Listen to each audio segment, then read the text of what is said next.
Bueno, vamos a trabajar con el tema de la...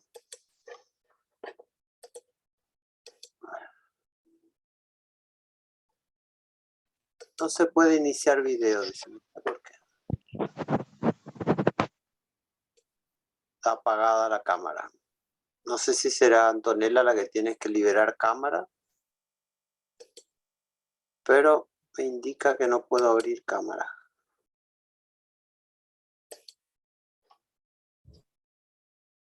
A ver. Ah, no, ya sé, me parece que es lo que está pasando. Ahí está. Ahí está. Bueno.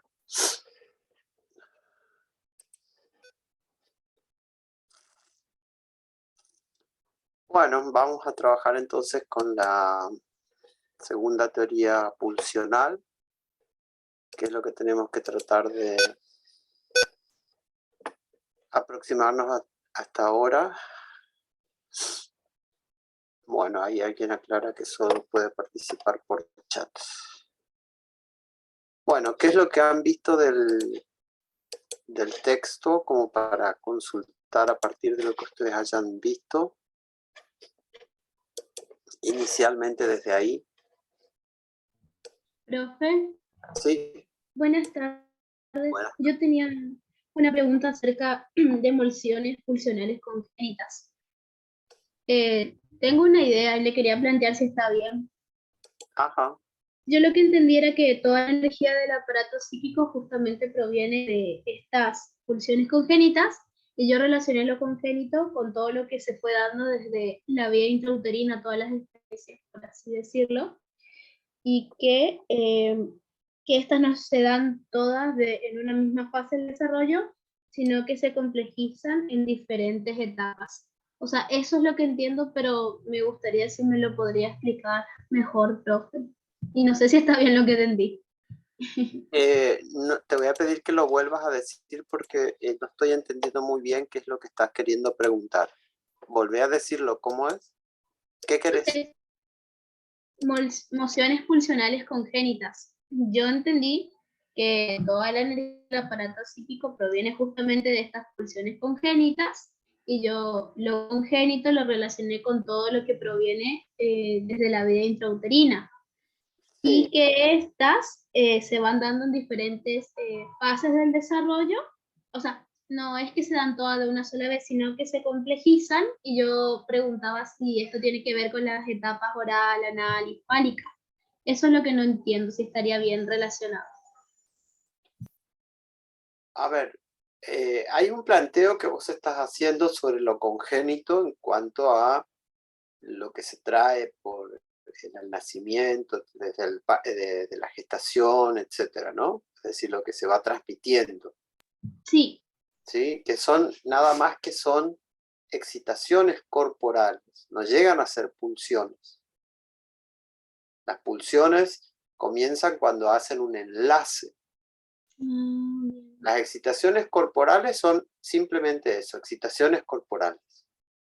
Sí. Cuando esas excitaciones corporales hacen un enlace con un objeto psíquico, ahí se transforman en pulsiones.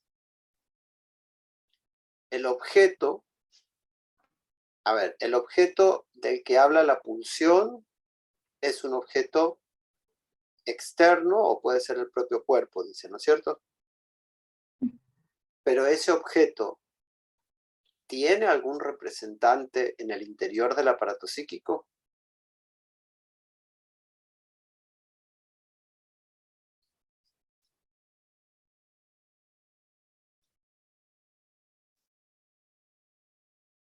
A todos les pregunto.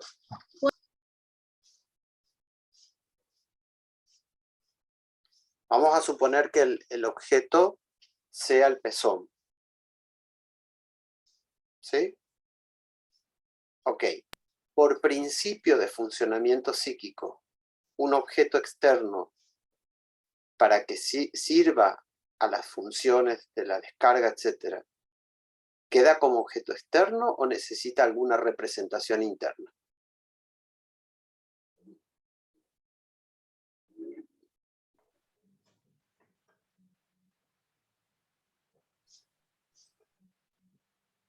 ¿Siempre necesita una representación interna o no? A ver qué piensan los otros.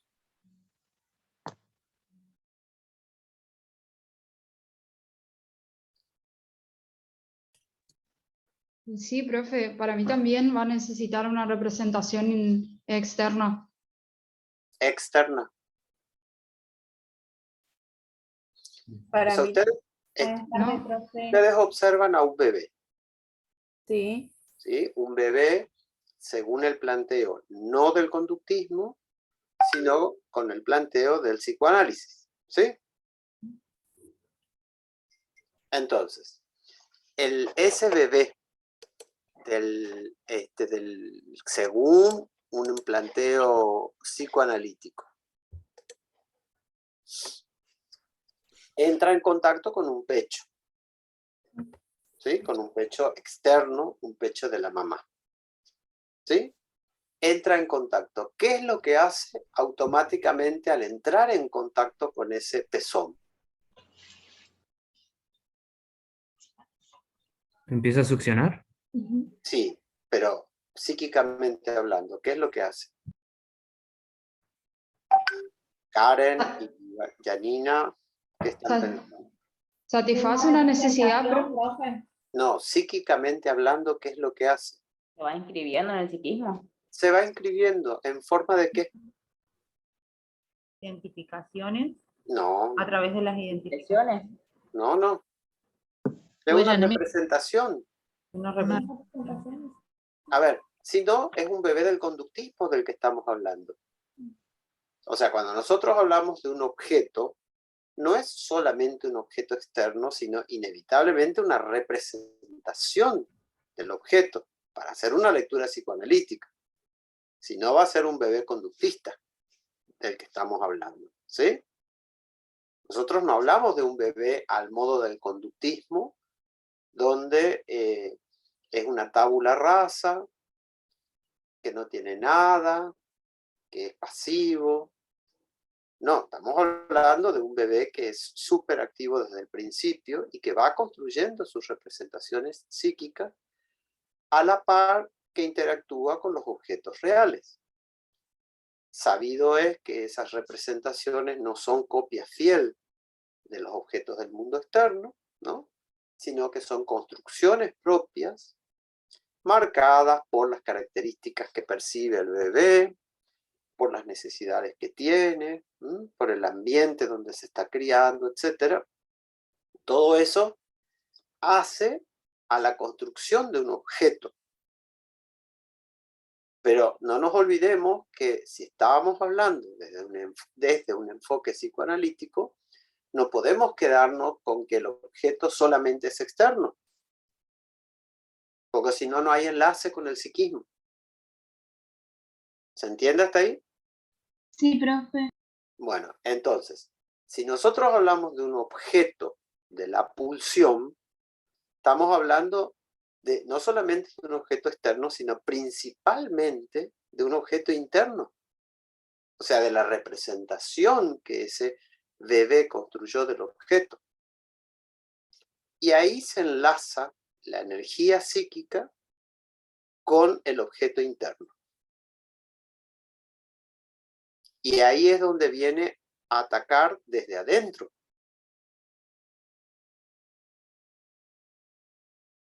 ¿Sí? Entonces, quiere que ese objeto externo satisfaga las necesidades internas. ¿Estamos ubicándonos? Cuando nosotros repetimos como para ubicarnos, porque es importante entender esos modelos del paradigma. Nosotros no estamos aquí en el modelo paradigmático del conductismo, donde el bebé es una tabula rasa,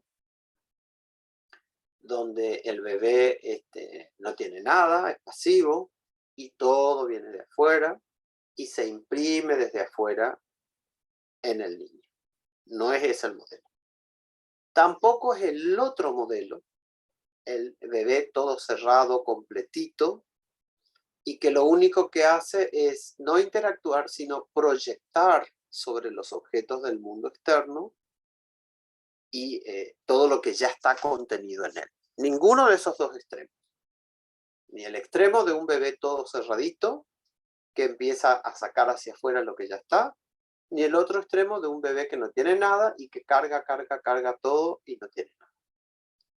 ¿De qué estamos hablando?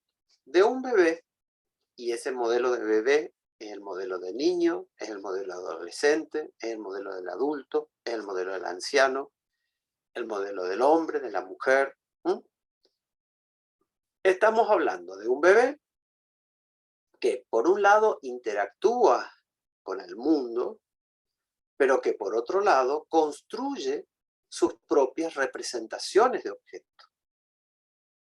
Y una vez que construye esas representaciones de objetos, empieza a interactuar con la realidad, no así en el cara a cara, sino indirectamente por vía de la representación. O sea, la primera mamada es directa. La segunda mamada ya no es directa, porque ya construyó una representación y se maneja por intermedio de esa representación.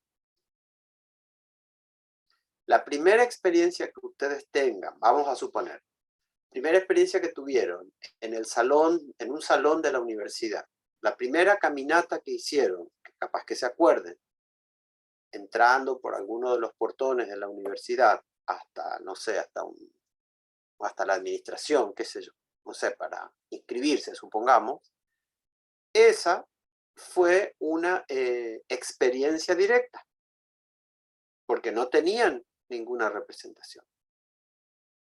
Volvieron a la semana porque ya empezaba el cursillo, por ejemplo. Esa segunda vez ya no se manejan ustedes en una relación directa con el ambiente, sino que ya hay una relación indirecta, mediatizada por la representación que ustedes construyeron de esa realidad. ¿Se entiende lo que estamos diciendo? Sí, profe. Ese es el modelo de vinculación epistemológica que va a plantear el psicoanálisis, sobre todo el psicoanálisis freudiano. Entonces, la primera experiencia que se pierde, porque ya no vuelve, ¿sí? Sobre esa primera experiencia se construye la representación. Y a partir de que se construye esa representación, ya nos empezamos a manejar con las representaciones. Entonces, la experiencia original se perdió. Ustedes se acuerdan exactamente cómo estaban vestidas o vestidos, a qué hora llegaron, con quién fueron, cómo se sentían, qué fue lo primero a lo que prestaron atención, qué les llamó más la atención, qué sensación agradable, qué sensación desagradable tuvieron la primera vez que pisaron la universidad, o les quedan así recuerdos que son las representaciones y ya probablemente la primera experiencia está perdida. ¿Sí? Cualquier situación. Cecilia, ¿tu bebé cuánto tiempo tiene? 2 años y 6 meses. Ah, ya no es más bebé. Bueno, ¿te acuerdas con lujo de detalles la primera vez que entraste en contacto con tu bebé? ¿Con todos los detalles? ¿O No. te quedaron algunos islotes de recuerdos y una reconstrucción que haces a partir de ellos? Recuerdos nomás, profe. Recuerdos, Sí. pero islotes, sueltos, ¿no es cierto? Sí, ciertos. Y Ya, con y eso, más. Como que le voy viviendo y le voy agregando cosas de ahora. exactamente. Entonces, La sensación, la eso nos cintura. da cuenta que todos nos manejamos de la misma forma. ¿Hay una primera experiencia? Sí. Automáticamente, ¿qué hace el aparato psíquico? Construye representaciones de esa experiencia. Una vez que se construye la representación, ¿qué pasa con la experiencia? Se pierde. nunca más se la recupera. Y a partir de ese momento, ¿qué hace el aparato psíquico? Manejarse con la realidad por medio de esas representaciones. O sea, que intermedia la relación entre el sujeto y la realidad, o el sujeto y el objeto, la representación que nosotros tenemos. Ahora, esa representación es interna. Entonces, si retomamos la definición que da Freud en pulsiones y destinos de pulsión, dice, es como un representante psíquico de las mociones pulsionales que arriban del interior del cuerpo. Entonces, así como esa experiencia del pezón que viene de afuera construyó una representación, ¿sí? También las excitaciones que vienen de adentro, ¿qué hago con esas? Las voy enlazando a una representación.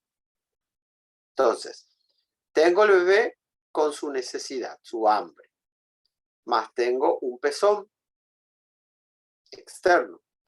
Se enlazan y eso queda encapsulado en el interior del aparato psíquico como la primer representación, el primer objeto de la pulsión. Pero es un objeto que es interno, no es externo. Es un objeto que es interno. Entonces, ¿es exactamente igual a lo que está afuera? No. ¿Satisface las necesidades, las intenciones de la mamá son exactamente iguales a las del bebé? No. La mamá le puede dar, por ejemplo, con mucho cariño, ofrecer la teta, y el otro tiene un hambre que le parece que le está destrozando por dentro. No es la misma necesidad. La intensidad no es la misma. Entonces, ¿qué va a pasar? Ese objeto de la pulsión, no importa el objeto externo, importa el objeto interno, que después se va a asociar a otros objetos externos por semejanza, por continuidad en el tiempo, por continuidad en el espacio, se va a ir asemejando, se va a asociar con eso. Pero acá lo central es que no nos olvidemos que cuando hablamos del objeto, estamos hablando de una representación de objeto. Siempre es así. Entonces, para cerrar un poquitito esta primera parte, que es importante que lo trabajemos. Entonces, el bebé del que estamos hablando no es el bebé del conductismo, que es vacío, que se maneja con la idea de la tabula rasa, que es pasivo frente a los implantes que vienen desde afuera. Tampoco es el bebé, como por ejemplo van a plantear los kleinianos, los psicoanalistas kleinianos, que es un bebé cerrado y que empieza a proyectar todo lo que tiene ya adentro. Entonces los objetos externos son simplemente un lugar de proyección. No va a ser eso el planteo de Freud. Él va a plantear un bebé que hace un doble trabajo. Por un lado, va a interactuar con ese objeto externo pezón, pero al mismo tiempo va a construir un objeto representación pezón que no solamente que lo construye, sino que además sustituye al objeto externo, que queda perdido por siempre, y a partir de ese momento, ese bebé queda conectado con los objetos nutrientes posteriores, sean el pezón, sea la mamadera, sea el plato de comida, sea la taza de leche, la merienda, el almuerzo, el desayuno, la cena, etc., la fiesta de 15, la Navidad, etc., queda conectado con ese objeto interno representante de aquel objeto perdido. Ese es el esquema de la relación sujeto-objeto en la lectura psicoanalítica. No es un objeto externo. es un enlace que hace sujeto con objeto interno y desde ahí se conecta con los objetos externos. No es una relación directa. ¿Mm? Los que plantean la relación directa serían los modelos conductistas, ¿no? Sujeto-objeto, en tanto que objeto externo. Acá es otro planteo porque hay una construcción psíquica, que son las representaciones. Entonces, todo el tiempo nosotros nos vamos a manejar con eso. Por eso existe el inconsciente, por eso existe la transferencia. Es decir, yo me conecto con otra persona, pero no directamente, sino a través de las representaciones que tengo. Por ejemplo, conozco a una persona que después se vuelve mi amigo, mi amiga, ¿y qué dispongo? Dispongo de algunas experiencias en el pasado que me pudieron haber ido bien, mal, no sé cómo, pero sobre eso me voy conectando con esta persona. Entonces hay toda una tensión entre lo que yo ya tengo y lo que esta persona me ofrece. Lo mismo en el amor, alguien se enamora de otra persona, pero se conecta con esa persona a partir de representaciones de amor que tiene. Por eso aparece la idea del Edipo, donde nosotros hemos visto en nuestros padres modelos de representación de lo que es el amor, de estar enamorados. Entonces, si hay interacción o no hay interacción entre los padres, si hay intimidad entre ellos, ¿no? Es decir, si los ve disfrutando de su intimidad, no de intimidad de relaciones sexuales, sino intimidad de hacerse compañía, de mirar una película, de cocinar juntos, de hablar, de tomar mate, de salir a caminar, de bailar. Si han observado eso o no han observado eso. Sobre eso uno va construyendo la representación de lo que es estar enamorado. Y con esa representación es la que uno va. O si no, por ejemplo, al revés, que no haya encontrado representación alguna, entonces no sabe lo que es el amor, ¿no? Por ejemplo, la vez pasada hablábamos con una chiquita, una adolescente, que se le armó un problemón en el colegio. ¿Cuál fue el problemón que ella tenía? Dice, me escribió un compañero, un amigo, y me dijo que yo soy muy mala amiga, que me muestro muy indiferente, y que eso no hace un amigo, y que no esperaba de ella que tuviera ese comportamiento, y que no sabe si él es amigo de ella. Entonces estaba preocupada por eso, ¿no? Entonces, bueno, a ver, ¿qué es lo que sucedió? ¿Quién es este amigo con el que te escribe eso? Y es mi amigo fulano, yo ya te comenté de él. Ah, sí, le digo yo. Claro, ¿y cuándo empezó esto? ¿Por qué empezó? Resulta, bueno, empieza a contar la historia. Resulta que este amigo de ella, su íntimo amigo, le presenta a otro amigo de él y se hacen amigos. Resulta que ese nuevo amigo se enamoró de ella y le dijo que le gustaba y si quería ser su novia. Entonces, esta chica bajó la persiana, yo me volví muy indiferente con él y extendí, sin darme cuenta, la misma indiferencia con mi amigo, que fue el que me presentó al otro. Entonces, y no le conté, o sea, ¿le contaste vos a tu amigo lo que pasó? No, no le conté. Entonces le digo yo, ¿y cómo se va a enterar él? Él interpreta a partir de lo que tú has hecho. O sea, tú has bajado la cortina para los dos, sin darles explicaciones. Entonces ellos interpretan que, bueno, tú no eres una buena amiga, que te muestras indiferente. ¿Mm? Ok. Eso es para describir la situación actual. Ahora, le digo, te das cuenta que te cuesta manejar las situaciones del amor,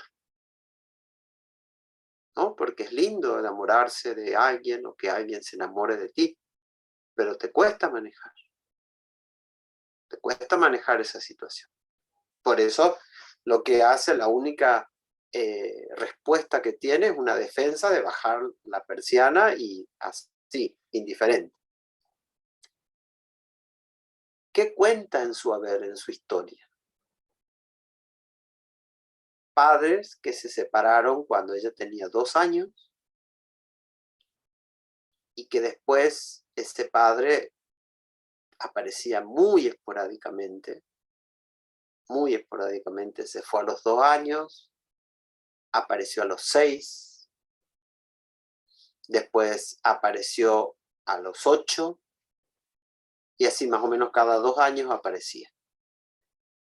En total tiene muy pocos recuerdos del padre y nunca lo vio interactuar a la madre con el padre porque se separaron y la madre estuvo mucho tiempo viviendo sin pareja, digamos, ¿no? Entonces ella no sabe lo que es intimidad. No los ha visto en una intimidad. Y repito, cuando hablamos de intimidad, hablamos de un espectro amplio de situaciones que no tienen que ver con intimidad sexual, sino todo lo que forma parte de la intimidad de una pareja, ¿no? Es decir, desde charlar, mirar películas, cocinar juntos, regar el jardín, hacer cosas en el hogar, salir a hacer compras, etc. Donde se hagan compañía. Entonces, obviamente esta niña se maneja con esas representaciones de objeto que son internas y que provocan todo este desastre externo porque ella no lo puede manejar. Entonces, los objetos, nosotros no nos tenemos que olvidar que nunca es una relación directa de sujeto a objeto, sino que es indirecta por medio de las representaciones de objeto que nosotros vamos construyendo. Nunca es una relación directa la que hacemos desde la lectura psicoanalítica.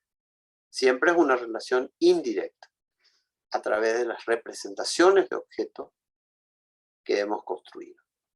Y que obviamente tienen un poco que ver con las experiencias de vida y otro poco tienen que ver con lo que nosotros hemos construido a partir de esas experiencias de vida, obviamente. Por eso dice que interactúa con el objeto y sobre esa primera interacción construye una representación, la primera experiencia se pierde y nos queda la representación. Y con ella empezamos a manejarnos. Entonces, eso es lo que se conoce como el objeto de la pulsión. Algo que está adentro mío y que desde adentro ataca. Y que desde adentro ataca y yo quiero conseguir afuera lo que está adentro. Por eso me desespero, ¿no? Es decir, si ha sido una experiencia muy satisfactoria y sobre esa experiencia construí el modelo, obviamente, ¿qué es lo que quiero hacer? Forzar lo más que pueda lo que aparece afuera para que se acomode a lo que está dentro.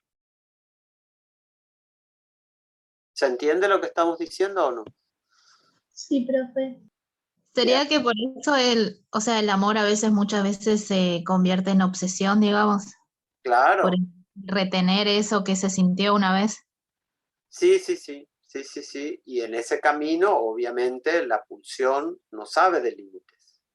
O sea, eso además está conectado con el desarrollo del yo, que no tiene la suficiente madurez, como se diría, como para entender la tolerancia a la frustración, el principio de realidad, porque todo lo que es el terreno pulsional, sobre ese terreno pulsional, el yo tiene que ganar terreno e ir conquistando, si no sigue manejándose con el modelo pulsional.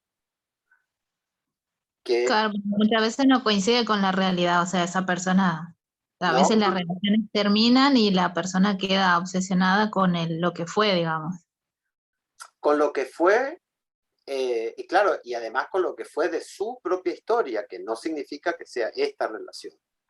Claro, Claro, la porque fantasía. quedó mediada la representación que tuvo en ese momento. Sí, pero ahí lo que estamos hablando es de que además el yo no ha tenido desarrollo, porque no es solamente lo que pasó, porque todos nosotros en general, no digo todos, pero en general, todos hemos tenido una linda experiencia de amamantamiento, con la cual nos sentimos muy conformes, y la realidad no nos ofrece situaciones tan agradables todos los días. Y sin embargo no nos volvemos obsesivos porque la realidad no nos ofrezca situaciones así de agradables. ¿Por qué? Y porque tengo un yo que está desarrollado y que se apoya sobre el principio de realidad para entender cómo son las cosas. O sea, no es solamente la experiencia grata que yo encontré antes y lo que no coincide de afuera, sino que en el medio hay algo, hay un desarrollo del yo. No se olviden de eso. O sea, estamos estudiando la pulsión, es cierto, pero no se olviden de conectar con lo que sucede. Entonces, ok, hay un objeto externo que no coincide con el objeto interno, pero eso no es ninguna novedad, porque así es.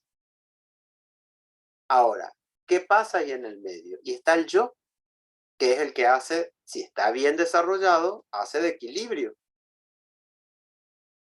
Ahora, ¿qué sucede cuando se produce un gran enamoramiento?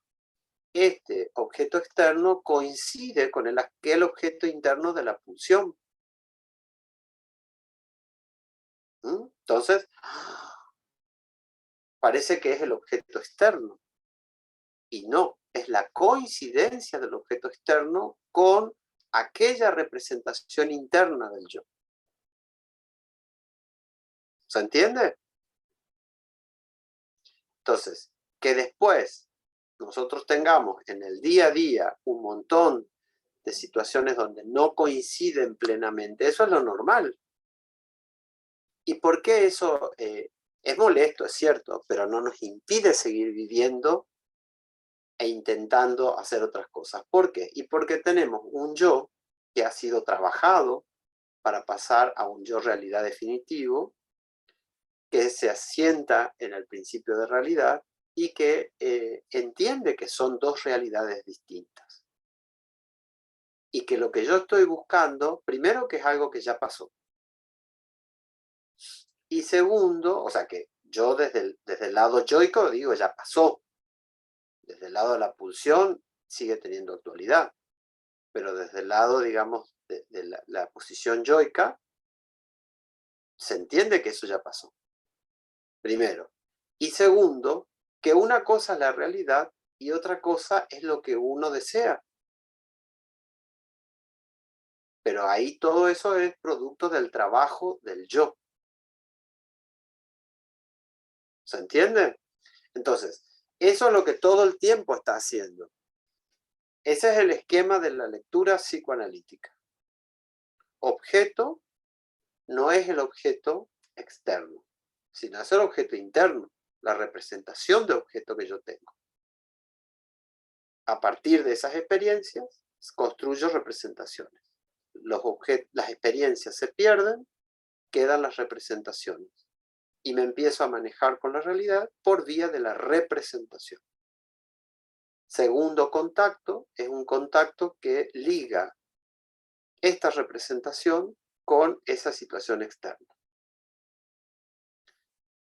Y yo quiero que se adecue a esa primera experiencia. Experiencia perdida. Entonces, eso es el objeto de la pulsión. ¿Se entiende? Profe, Sí. una consulta, no entiendo bien una parte, o sea, dice que una vez creada la representación se borra la experiencia, o sea, por más que sea fuerte la experiencia, igual se borra. Sí. aunque te acuerdas con detalle y todo lo que pasó en esa vez. A ver, los detalles son segmentarios. No te olvides que los detalles también pueden ser agregados y no representar a la experiencia original. Muchas veces nosotros tenemos lo que se llaman recuerdos encubridores, ¿sí? Que son implantes que uno trae de otro lugar a este lugar para embellecerlo, para hacerlo más estimulante, para hacerlo más excitante. Y yo puedo traer implantes de un lugar a otro. Así como el yo mueve la angustia según su conveniencia, su juego de acuerdos en el triple vasallaje, también los recuerdos, por eso hay recuerdos falsos. O sea, hay recuerdos falsos. No todos los recuerdos representan a la realidad que se vivió una vez. No existe eso de que siempre me acuerdo tal cual. Siempre hay una reconstrucción. Y en esa reconstrucción puedo agregar cosas, quitar cosas.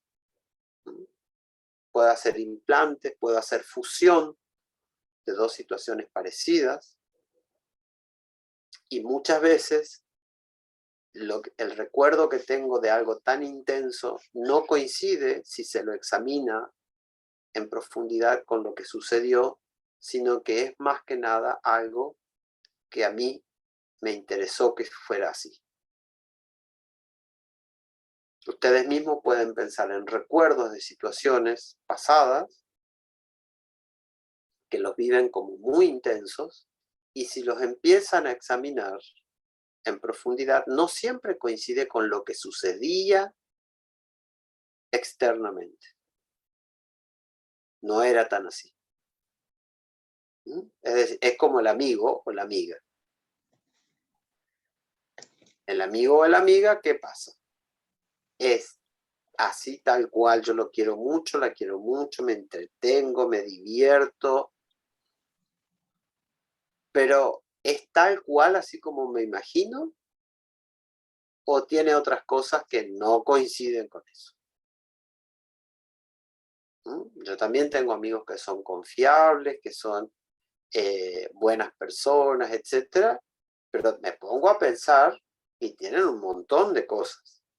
Neurosis obsesiva, qué sé yo, un exceso de haraganería que tenés que remontarla porque si no, una amiga que no la movés ni con, no sé, ni con un palo no la movés. Y que bueno, todo bien cuando no necesitas que se mueva, pero cuando necesitas que se mueva, no se mueve. Y no es nada grato. Y cuando digo no se mueve, digo no se mueve, por ejemplo, para cuidar su propia salud. Y se está deteriorando mucho. Como una idealización, profe, hacia el amigo, pero que es nuestra nomás. Claro, uno le agrega cosas. Y la realidad no es así. Claro, uno le agrega cosas. ¿No? Decir, porque, ok, vos ves una persona que no está bien de salud, pero que no está bien de salud porque no se está cuidando. Entiendo que es una enfermedad crónica, entiendo todo eso, pero también estoy observando que no está cumpliendo con los cuidados básicos. Entonces, duele porque, bueno, es el amigo de uno y cómo no escucha. Entonces, no es tal cual lo que nosotros, la representación que tenemos no coincide con la realidad. Ahí interviene el ideal, ahí interviene, ¿sí?, el deseo, interviene todo eso. Nunca es, la representación que yo tengo nunca es la copia exacta de lo que sucede afuera. Entonces, sí, perfecto, un amigo que es confiable, es buena persona, etcétera, y tiene una neurosis obsesiva que es de libro. Entonces, en esa neurosis obsesiva, muchas veces se muestra absolutamente egoísta. Y no la ve ni cuadrada. y uno lo quiere porque es buena persona, porque son muchos años de amistad, etc. Pero no coincide al 100%. Y además, si uno se pone a pensar ciertas situaciones con un patrón de comportamiento egoísta y no tiene que ver con la amistad. Pero todos somos así. Todos. No solamente uno mira al otro, pero uno también tiene lo mismo. Uno no ve sus cosas o le cuesta mucho ver, pero uno también tiene lo suyo. Ahora, nunca la representación es una copia exacta de la realidad. Jamás. Nunca lo fue y nunca lo será. Y automáticamente se pierde esa primera experiencia y se empieza a reemplazar con una representación a partir de fragmentos de lo que ha quedado, porque no se construye en el aire, pero no es en la copia exacta, sino en fragmentos de lo que va quedando. Fragmentos que se han perdido porque se olvida o porque intencionalmente se los reprime y se sustituye por otras cosas. Pero no existe relación directa con la realidad. Es todo por vía de algún objeto intermediario, de alguna representación. ¿Se entiende lo que estamos diciendo? No existe copia directa. Cuando el niño habla del papá, está hablando de la representación que él tiene. Esa es la identificación, no es el papá, es la representación que él tiene. Cuando él dibuja, no dibuja a su papá, dibuja la representación que tiene del padre. Interpretado a partir de lo que plantea. Vamos a suponer en una entrevista con una niña que tiene 10 años y cuyo padre no vive en este país. Se ven, si pueden, una vez al año, y cuando agarró pandemia no se pudo ver por 2 años. Es un hombre que le cuesta mucho hablar y se maneja con mensajes de texto. ¿Qué interpreta la niña? Mi papá no me quiere. Justifica, no, trabaja mucho. No, que trabaja mucho. Si yo tengo una hija en otro país y la quiero, la voy a llamar. No solamente llamar, voy a hacer una videollamada. Entonces, la niña interpreta a partir de lo que el otro pone en juego. Pues si el otro hiciera una videollamada continuamente, no sucedería esto. Ahora, ¿qué provoca esto? Que esta niña se aísle y que luego de aislarse empiece a explotar de los nervios porque no entiende por qué no la quieren.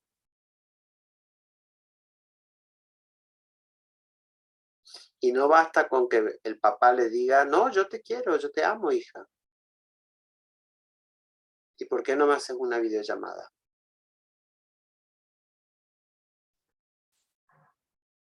¿Por qué no me buscas para hablar? Yo me manejo con lo que tengo. Y lo que tengo es que escribes mensajes de texto y nunca haces una videollamada. Entonces la interpretación se apoya sobre lo que ella interpreta a partir de lo que el otro ofrece.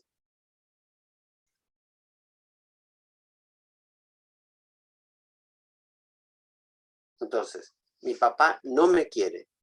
¿Por qué no me quiere? ¿Qué hay de malo en mí para que no me quiera? Obviamente, la autoestima cae, entra en momentos de mucha tristeza, obvio. Obvio que sí. Entonces, olvídense de que la relación es directa, porque nunca lo es. No existe relación directa del sujeto con la realidad. Siempre es indirecta. Siempre es indirecta, a través de estos objetos internos en el caso de la lectura psicoanalítica. ¿Se entiende lo que estamos diciendo? ¿Sí? Sí, profe. Sí. Bien. Sí, profe. Ok. ¿Qué más?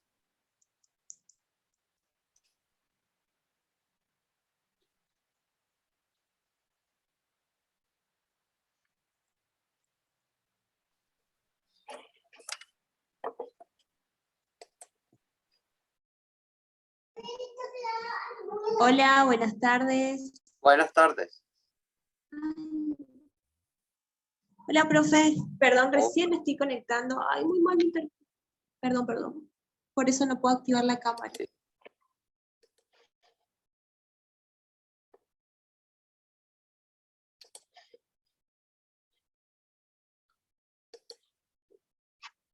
Bueno, ya vas a poder hablar.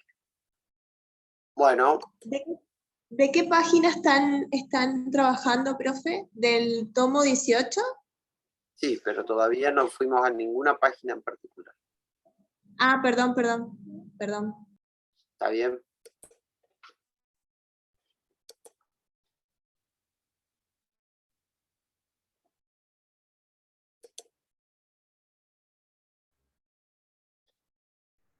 Yo tengo una duda.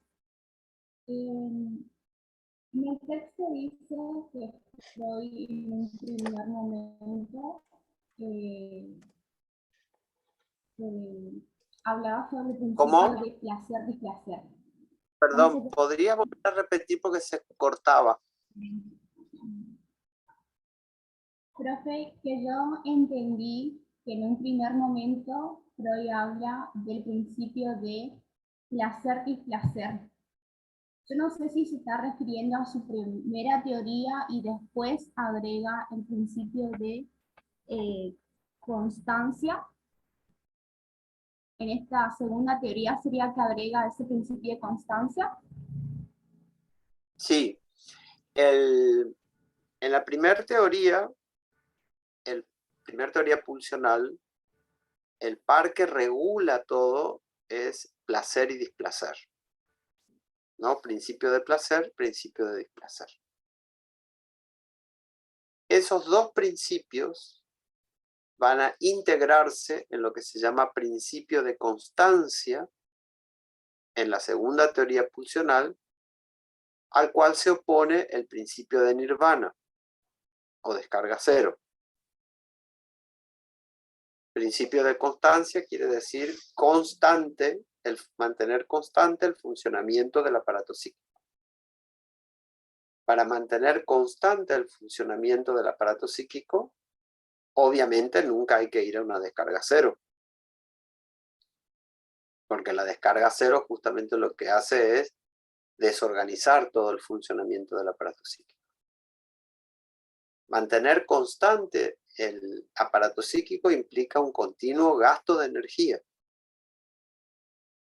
Y ese consumo de energía, obviamente que no es la descarga cero del nirvana, sino que es trabajo, displacer. Por eso es que va a quedar, digamos, la descarga cero como el gran placer, el placer extremo, que se conoce con el concepto de goce, ¿sí? Que es un aporte del psicoanálisis lacaniano. Entonces, el concepto de goce es el gran placer, que es el anverso del reverso, que es la el principio de nirvana.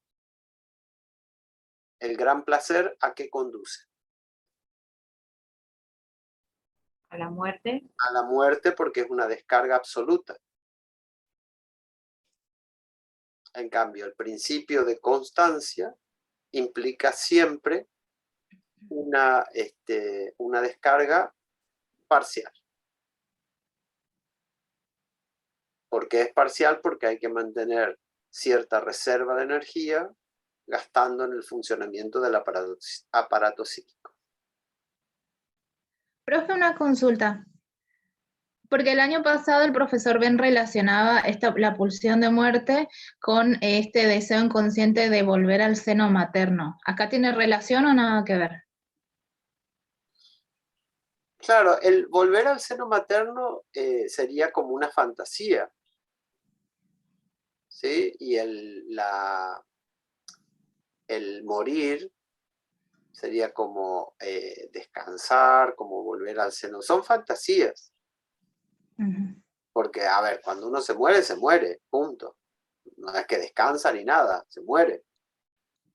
Uno tiene la fantasía de que cuando se muere descansa. Uno tiene la fantasía de que es volver al vientre materno. Son todas fantasías.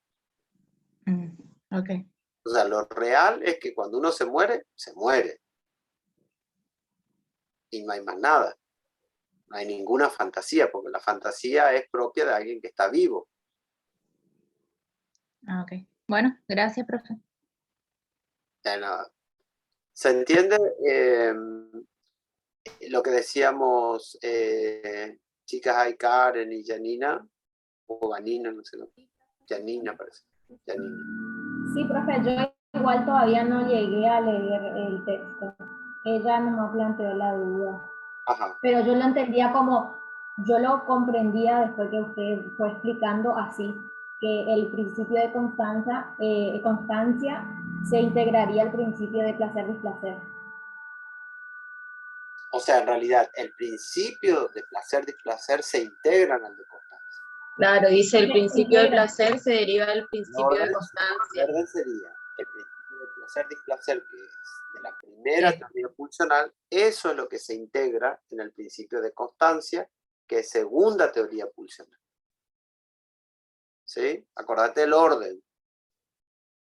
Porque estás hablando de la segunda teoría pulsional que integra lo de la primera teoría. Integra y hace aparecer otro principio más. O sea, lo que regula y mantiene constante el aparato psíquico es el principio de placer-displacer. Ahora, opone a ese principio de constancia el principio de nirvana, que es descarga cero. ¿Se entiende? Entonces, eso es el orden de secuencia, acordate de cuando vos lo presentes, de quién se integra a quién.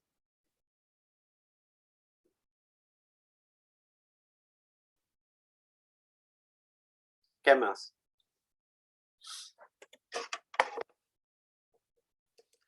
Lo que decíamos recién de la fantasía es eso. O sea, todas las formas de la fantasía son expresión de la vida. Cuando la persona está entrando a morir, ya no fantasea. Se estanca. O sea, el proceso de la muerte puede empezar como una muerte psíquica, no cerebral, sino psíquica, mucho antes de que se produzca la muerte física. Cuando no hay pensamientos, no hay ideas, no hay producción psíquica, estamos en un espacio de la muerte. Aunque físicamente esté con vida. Por eso es que tienen que ir diferenciando esos elementos. Bien, ¿qué más?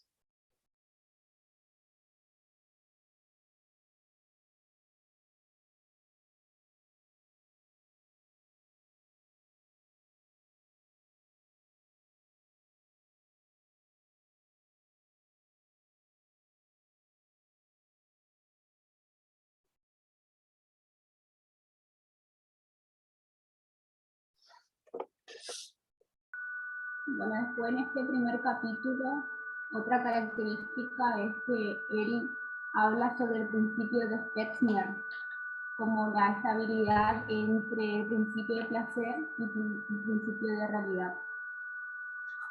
Que antes era principio de placer, displacer, nada más. O así, o lo entendí mal. Sí, pero no entendí qué palabra usaste. Porque él dice que él habla del principio de Fechner, Ah, sí, sí, sí. como que integra el principio de placer, displacer al equilibrio, a la estabilidad de estos dos principios. Lo llama de esa manera. Sí, lo que ustedes tienen que recordar es que es un principio de constancia. ¿Sí? Y que ¿Sería lo mismo? sí, hay para evitar, digamos, estar recordando tantos nombres por ahí de personas, etcétera, es el principio de constancia versus el principio de nirvana. Y dentro del principio de constancia queda integrado el principio de displacer-placer. Y acuérdense que también ahí, como continuación de ese principio de displacer-placer, está el principio de realidad, que es un continuador, ¿no? Entonces, eso es lo que aparece. Y del otro lado queda el principio de nirvana o descarga cero, que es un placer extremo. El resto del funcionamiento del aparato psíquico se mantiene con una limitación al placer. Que eso también tiene que ver con el principio de realidad, ¿no? Es decir, una limitación que se le va poniendo, ¿para qué? Para que no entre a un circuito donde es placer, placer, placer, placer, hasta que llegue cada vez más placer y se muera. Porque ya entra en lo que se llama el goce.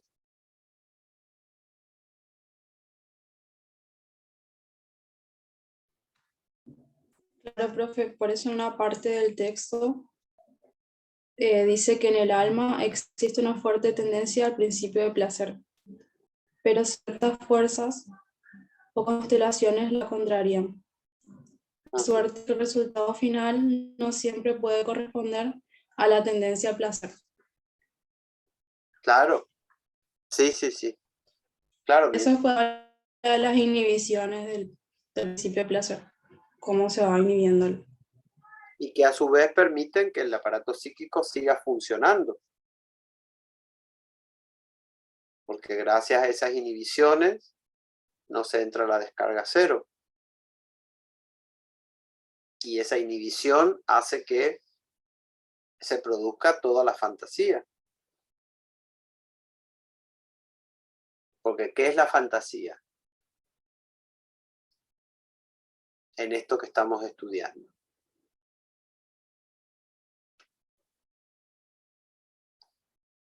Es una corriente energética que no se descargó. Y que vuelve sobre los objetos que están internos.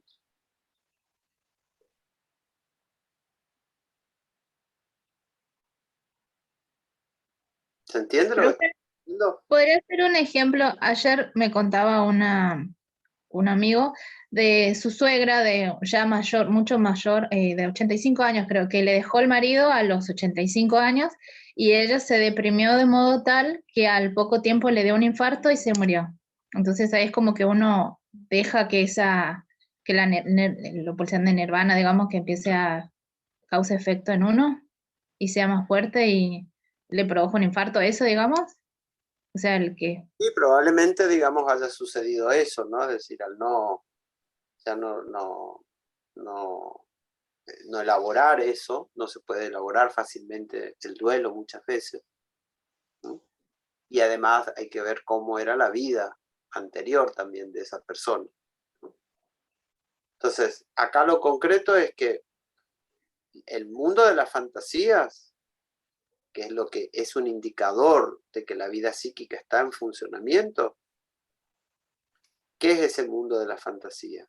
Son corrientes energéticas que están inhibidas en su descarga. Por eso es que se mantienen dentro del aparato psíquico en producción. Si eso no se inhibiera, se descargarían. Claro. la descarga no es un indicador de que está todo bien. No, porque el aparato psíquico para funcionar necesita inhibir y que un cierto monto de energía no se descargue, sino con qué energía va a funcionar. Sí, entiendo. El otro extremo sería que no se descargue nunca, que también va a ser una presión que va a hacer explotar. Pero es un sistema de carga y descarga, digamos, ¿no? O sea, de inhibir la descarga y permitir la descarga todo el tiempo.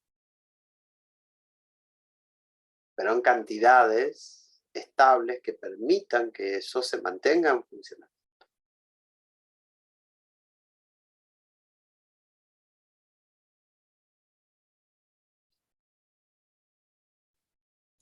Profe, ¿el principio de constancia es también prehistórico como el principio de nirvana? No, ¿O se va dando después del principio de placer? no, eso es una No. construcción que viene después de que se instale el principio de placer, el principio de realidad. Ah, lo último que se forma. Claro, sí, sí, sí. Ah, como es el opuesto del nirvana, creí que era una lucha constante así entre esos dos desde No, el eso principio. es una lucha en el momento en que se constituyen, pero no son de la misma época. Ah, o sea, en un principio, para que en vez del principio de constancia estarían los padres, sería para que no predomine el principio de nirvana. O cómo se lucha para que no domine Claro, el la principio. constancia va a ser el resultado, digamos, de todo el trabajo de la participación de los padres en la crianza y de todo lo que se va construyendo a partir de las intervenciones de los padres. Ah, o sea que se estaría formando a ser como cuando se está formando el super yo, el principio de constancia. Más o menos en esa época. No, desde la construcción del yo, Ah, de después los 2 años. de los dos, claro. Porque vos no te cuidás solamente por el super yo. Te cuidás también porque tenés un yo constituido que hace que te protejas, que te cuides. ¿Mm? No es solamente por el super yo, no. Es porque tenés un yo. Ah, ok.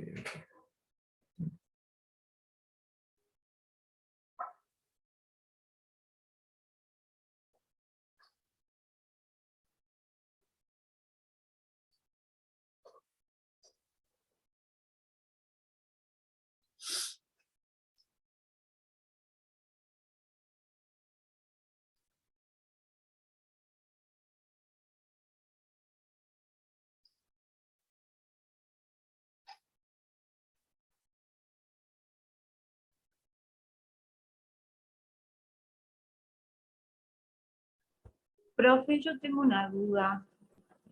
¿Sí? Hay una parte, ahora no encuentro exactamente cuál es la parte del texto, de más allá del principio del placer, donde habla de, yo lo había notado, que Freud propone la existencia de una tarea del aparato psíquico que es previa al principio de placer, y habla de la tarea de la ligadura. ¿A qué se refiere? Es como que no me quedó muy claro eso de la ligadura. Tendría que ver con la energía ligada, que hay la energía que fluye libremente y tiene que estar ligada a cierto objeto, cierta representación psíquica. No, a ver, lo que uno busca la descarga en el mundo externo. ¿Sí? Sí. Bueno, ok.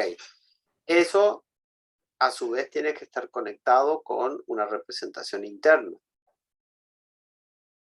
¿Sí? Pero tiene que haber un trabajo de ligazón ahí. ¿Sí? ¿Por qué? Porque la realidad, el objeto externo tiene que coincidir lo más parecido posible al objeto interno. Entonces tiene que haber un trabajo de ligazón. Porque si no queda todo adentro del aparato psíquico. Y sí, es tentador adentro, pero no hay descarga externa.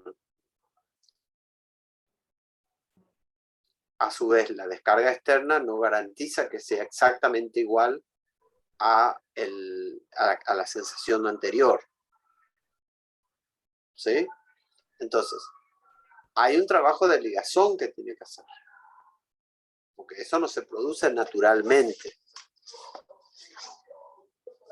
Es un trabajo de ligazón, de conexión, ligar y de sostener eso.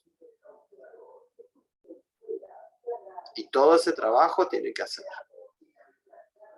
Después recién vendrá el principio de placer. Pero se apoya sobre ese primer trabajo de ligazón que se hizo. Claro, porque de hecho en esa parte decía después que una vez que esta magnitud de excitación es ligada por el aparato, esta podrá ser tramitada de acuerdo con el principio de placer. O sea que previo a ser tramitada por él, ser procesada, digamos, por el principio del placer, tiene que estar primero ligada. Claro, por ejemplo, vamos a suponer, te gustaría, si vos fueras chiquita, bueno, te gustaría, como cualquier niña, digamos, de 8, 9 años, tener una amiga. Pero tenés que hacer un trabajo para tener una amiga. Tenés que adecuar tu comportamiento, tenés que investigar en las compañeritas, por ejemplo, cuál se adecua más. Una vez que encontrás a alguien, tenés que acercarte, tenés que interactuar, porque si no, no vas a tener una amiga. O sea, tenés que hacer un trabajo y después recién vas a encontrar el placer de sentarte a jugar con una amiga, de ir a su casa o que ella venga a tu casa y pasan la tarde, ¿no? Y juegan y hacen tareas y toman leche o hacen ya la pijamada cuando son más grandes, pero tuviste que hacer algo. Si no, no hay principio de placer, no se instala porque sí. Claro. Se instala por un trabajo que vos has hecho para que eso se pueda, ese camino se pueda lograr. No apareció del aire, no apareció así de la noche a la mañana, no. Hiciste un trabajo psíquico de ligazón. Y después que hiciste el trabajo psíquico de ligazón, sí se disfruta de eso y obtenés el placer del encuentro con la amiga. Pero apareció después de un trabajo largo que hiciste, de adecuación tuya hacia ese objeto y de adecuación del objeto a lo que vos querías. Entonces habrás tanteado, te acercaste a una compañerita que te parecía que, después descubriste que no era tan acorde, buscaste otra, y así te quedaste después al final con una o dos que se constituyeron en tus amigas. Pero en el camino que hubo una serie de experiencias hasta lograr encontrar eso. ¿Se entiende? Sí, profe.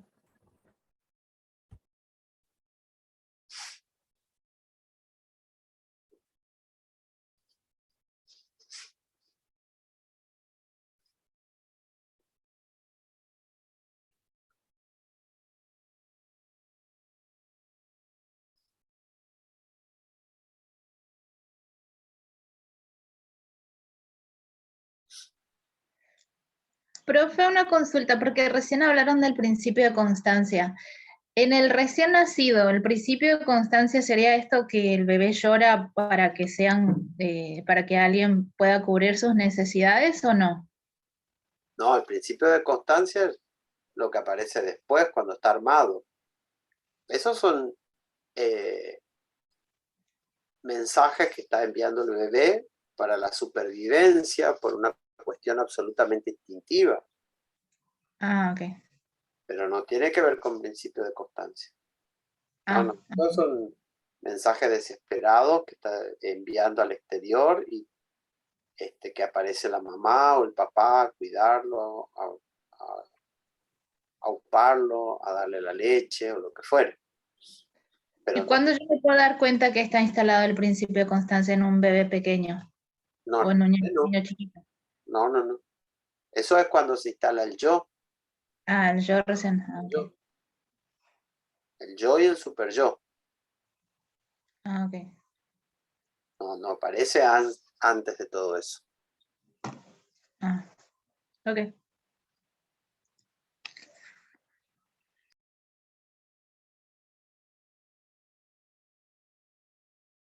Entonces, después del super yo también entonces se instala o se refuerza, por decirlo así, el Sí, principio de constancia. sí. Se va reforzando. Ah,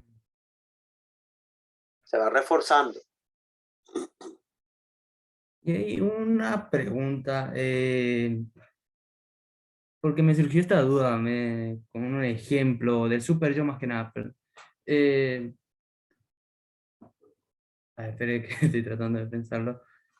El super yo es como, tiene todas las normas que fue impuesto por los padres y la cultura después, la de la sociedad.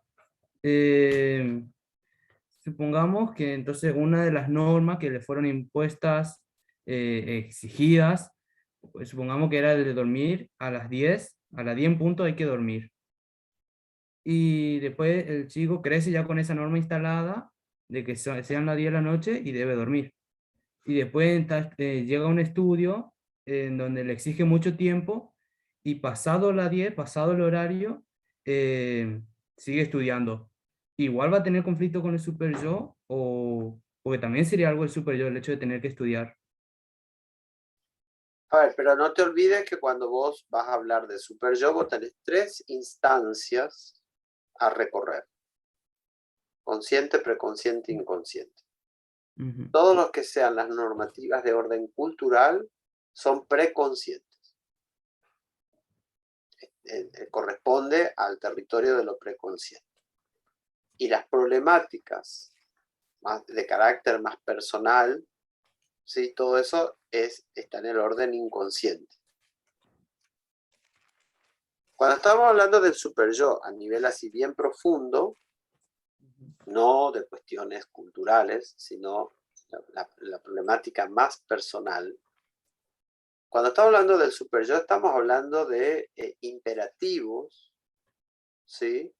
Que no se discuten, que no tienen fundamento. Esos son los imperativos superyoicos. Imperativos. Por ejemplo, tenés que cuidar tu salud. ¿Por qué? Porque sí. Eso es un imperativo superyoico. Y eso tiene que ver con un principio de constancia. Eso no se discute. No se pierde el tiempo en tratar de entender por qué tengo que cuidar mi salud. Excepto que no tenga bien instalados esos imperativos, entonces empiezo a pensar y a dudar y a interrogarme, etcétera, etcétera. Lo mismo que cuando está bien instalado eso, lo mismo para la parte psíquica. Es decir, tenés que tener relaciones que sean sanas. Pero ¿y por qué eso no se discute? Porque si vos vas a empezar a discutir por qué tengo que tener relaciones que sean sanas, quiere decir que estás dudando entre relaciones que son sanas y otras que no lo son. ¿Se entiende? Y eso ya es una problemática bien neurótica,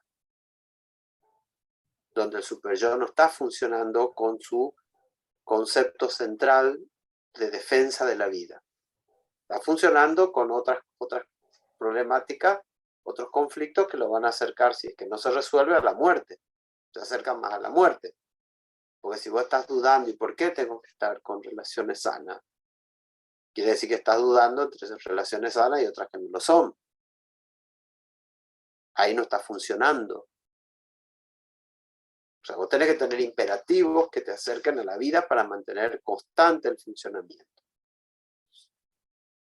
¿Mm? Tenés que respetarte. ¿Pero por qué tengo que? Porque sí. Porque sí. Punto. Eso no se discute. Entonces, ahí es donde está funcionando algo de la constancia.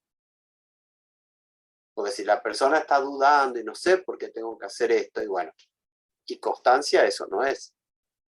Ahí ya empieza a abrir las puertas a algo de la descarga.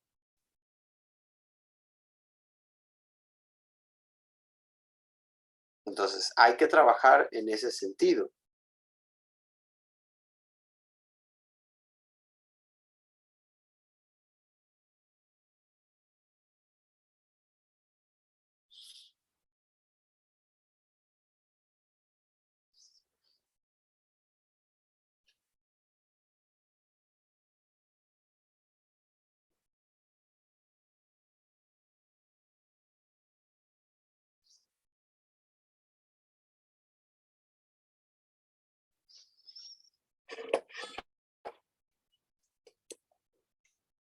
Sí, que está por preguntar.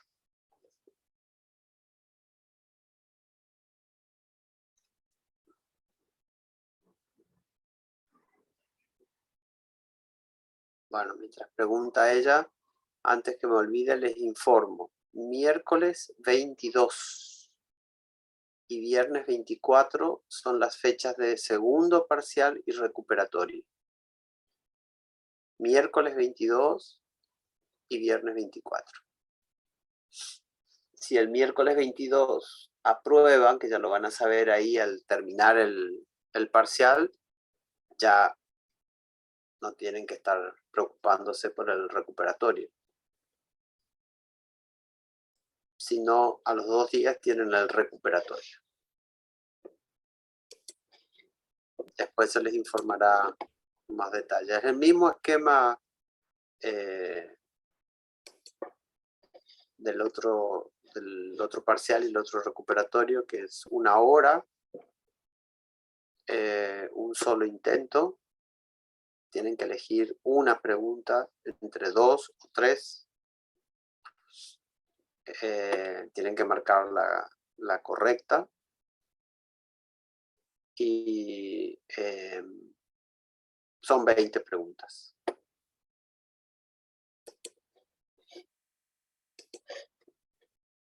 Y a ver, eso por un lado. Y decía, Profe, ¿alguna de las preguntas es a desarrollar? No. Todas son de multiple choice. Bueno, gracias. De nada. ¿Podría dar ejemplos de cuando tenemos pulsiones de muerte? A ver, perdón. La formulación de la pregunta es correcta porque todos tenemos pulsiones de muerte.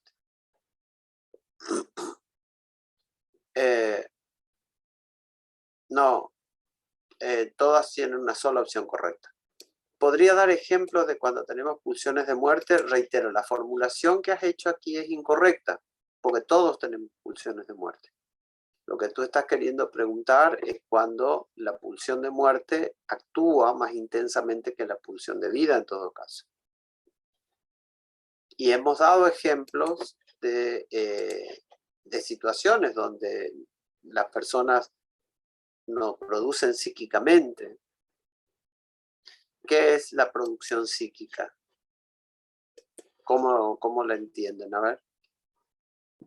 Profe, sería como que no puede describir lo que le está pasando y, o sea, no puede describir lo que le está pasando. Creo que en una clase usted había dado un ejemplo de una persona que tiene un problema, no se va a trabajar, se deja estar, y entonces después actúa al principio de Nirvana, que tiende a una descarga cero y, bueno, Sí, tiene pero la pulsión de muerte. describir es pensar. Nosotros lo que estábamos diciendo es que todo el tiempo tenemos que el trabajo psíquico se expresa a través de pensar sobre las situaciones que nos toca vivir. ¿Sí? Es decir, situaciones actuales, presentes, pasadas, futuras. Eso es la producción psíquica.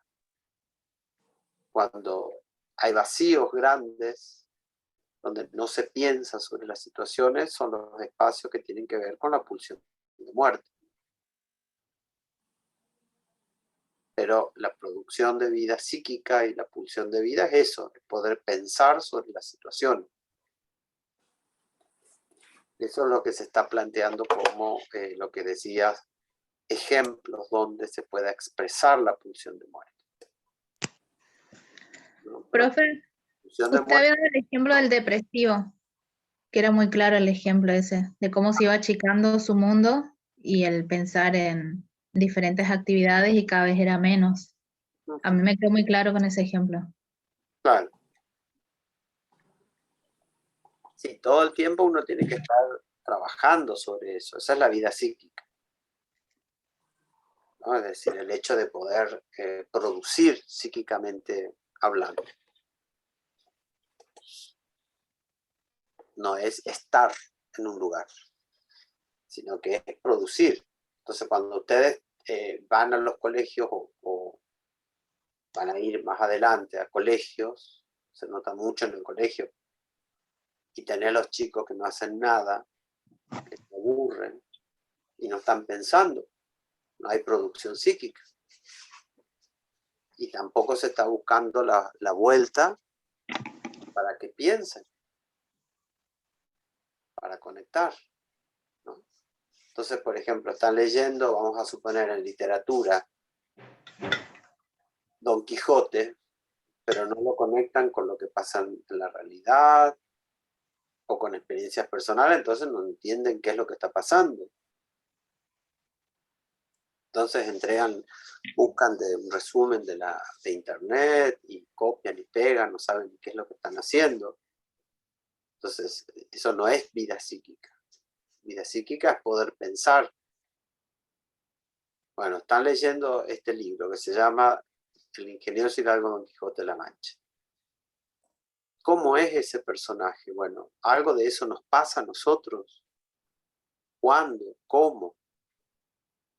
Eso es poder pensar algo. Porque si no, al hombre ese no se le ocurrió, porque sí, nada más sentarse a escribir un libro. No se convirtió en un clásico de la literatura universal, no solamente en español, porque sí. ¿Por qué se convierte en un clásico? Porque toca aspectos que todos tenemos. Clásico significa eso, que corresponde a todas las épocas, a todas las personas. Ahora, eso hay que trabajarlo y hay que enseñar a trabajar eso. Ahora, si estás en el aula y tenés 30 chicos que no saben ni dónde están parados y que leen cosas y no saben por qué las están leyendo, y ahí no hay producción psíquica.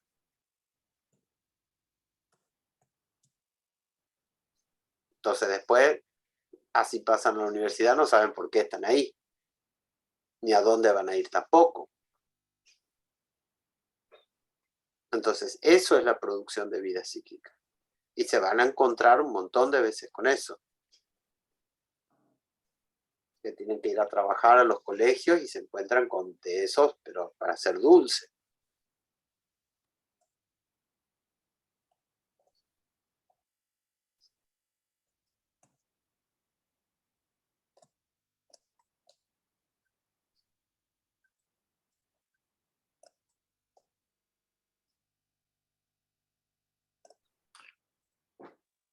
Y lo mismo en todas las materias, en historia, en todo. Historia tiene bueno San Martín. Bueno, no es algo que ocurrió allá. ¿Por qué fue adoptado como padre de la patria? ¿Por qué es el héroe máximo nacional? ¿Qué significa que sea un héroe? ¿Qué relación tengo yo, Juan de los Palotes, con el héroe máximo del país? ¿Alguna relación hay?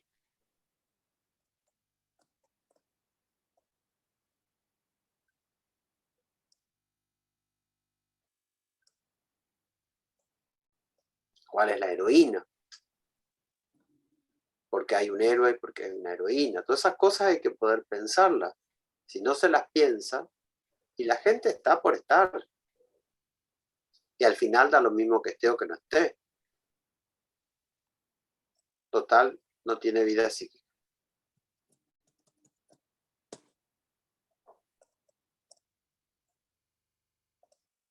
Eso lo tienen que pensar porque, os reitero, se van a encontrar miles de veces con situaciones como esa.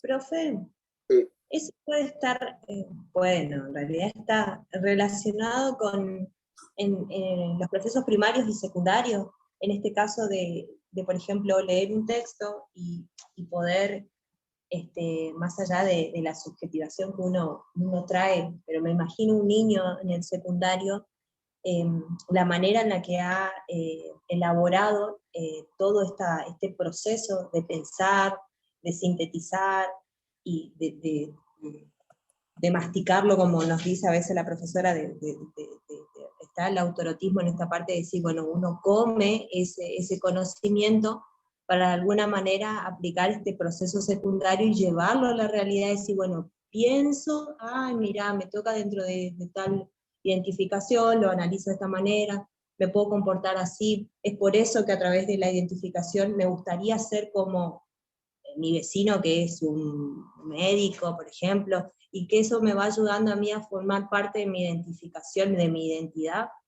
puede estar ahí relacionado con un todo desde esta producción psíquica.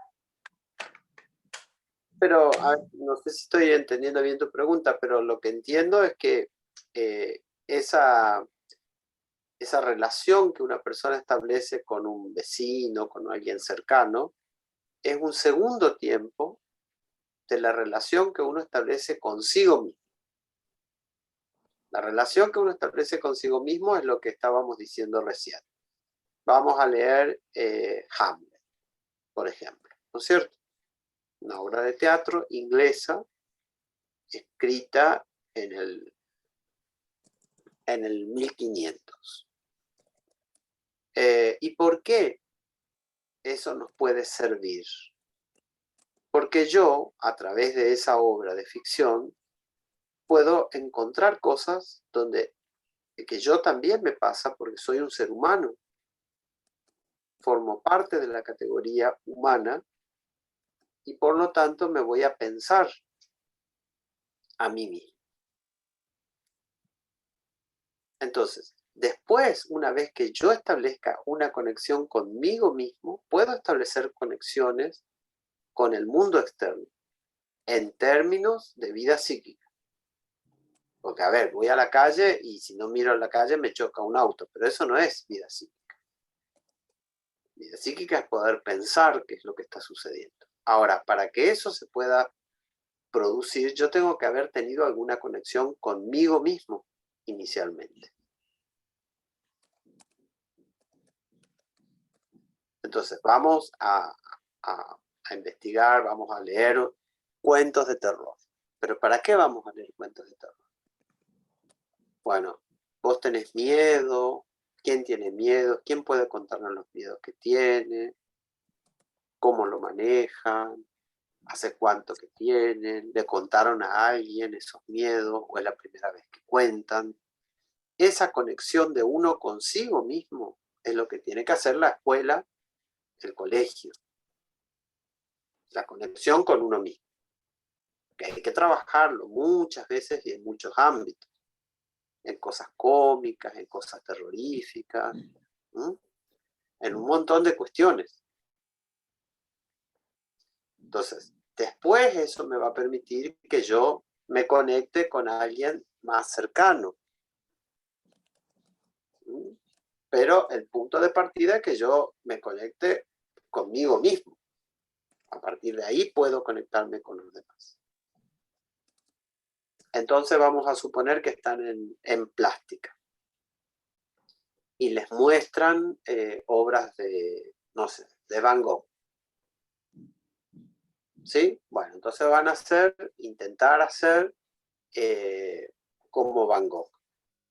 ¿Para qué? ¿Para que se conviertan en Van Gogh? No, porque Van Gogh hay uno solo. sino para que se encuentren con su capacidad expresiva a través de la plástica. Entonces, bueno, ok, no harás girasoles, pero podés hacer otras flores. ¿Qué hay en tu jardín? Andá y observá en tu jardín. Y fíjate que él las hizo grandes. Grandes y con colores así.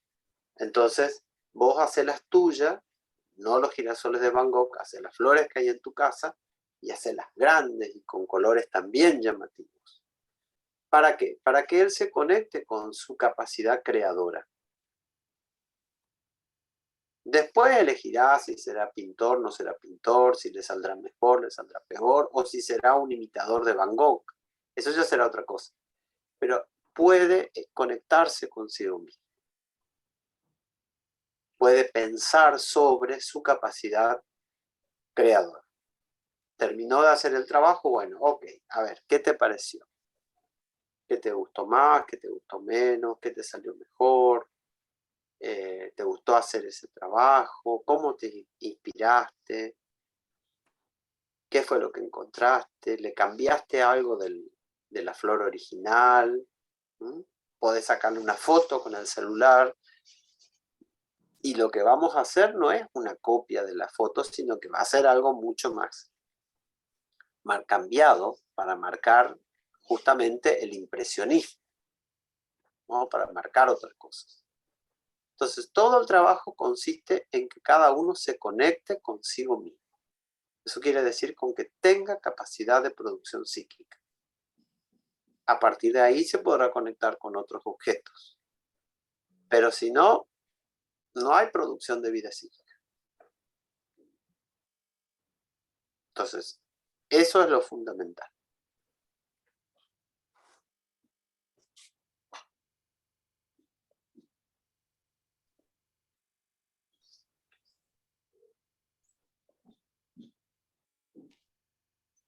Profe, Sí. tengo una consulta. Cuando Freud empieza a indagar sobre la pulsión de muerte, yo tengo notado que tuvo 5 fenómenos con los cuales fue utilizando para dar respuesta a la pulsión de muerte. Que sería, primero, la neurosis de guerra o neurosis traumática, sería de la vida cotidiana también. Ese sería uno. Porque tengo anotado más de 5, por eso quiero saber. Después, la relación con el terapeuta negativa, sería una transferencia negativa. El masoquismo sexual y moral. No, más que transferencia negativa es la reacción terapéutica negativa. Así se le llama. Porque en la transferencia negativa, la persona desde el principio está en una transferencia negativa y ya se sabe que es el resultado que va a tener eso. Pero en la reacción terapéutica negativa, la persona va bien y obviamente se espera que siga bien. Y de golpe, cuando la cosa avanza, empieza a tener reacciones terapéuticas negativas y no coincide la historia terapéutica de ese vínculo con el tipo de conductas que tiene la persona. Y por ejemplo, vos estás en un vínculo con un niño que desde el principio no se siente bien con vos, no le caes bien. Lo que vas a esperar es que tenga producciones así desastrosas, respuestas agresivas, etc. Eso es un vínculo, una transferencia negativa, ¿no? Es una transferencia hostil, mejor dicho. Pero lo que estás hablando vos es una reacción terapéutica negativa. No coincide lo que está produciendo en este momento con la historia terapéutica, donde iba bien. Y se supone que tendría que tener una respuesta de otro estilo y no esta que tiene de carácter negativo. ¿Se entiende? Sí. Ese es el segundo. Después, el masoquismo sexual y moral. Sí. ¿Puede ser? ¿Sí? Después, como número 4, tengo la melancolía. Sí. Y como último, el juego. Eso yo le quería consultar, si el juego solamente en relación al Forda, que o es el juego en sí para dar sustento, sería las pulsiones de muerte, solamente sería el juego del Fordá. El juego del Fordá es el modelo con el cual analiza él todas las situaciones de juego. Y lo que no escuché, Cecilia, fue que dijiste algo de la pulsión de muerte. Sí, y por eso le consulto. Yo tengo anotado que es el juego. Y cuando leía el texto daba la explicación del juego del Fordá. Y mi consulta es si es solo el juego sería, o cuando hablamos sería el juego del Fordá. No sé si se entiende.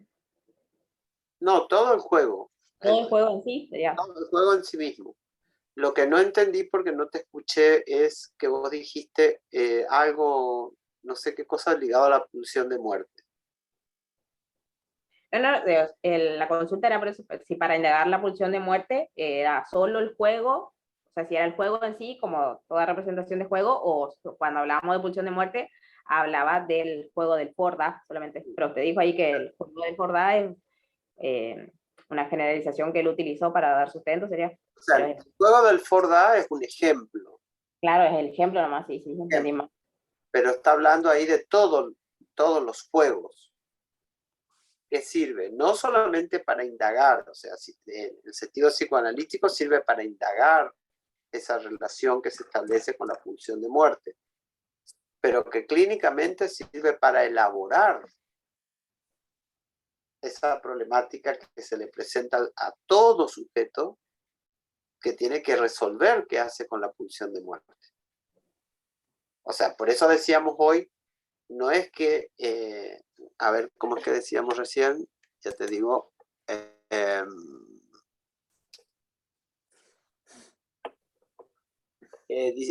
por eso le corregía a la compañera que decía, podría dar ejemplos de cuando tenemos pulsiones de muerte. Siempre tenemos pulsiones de muerte.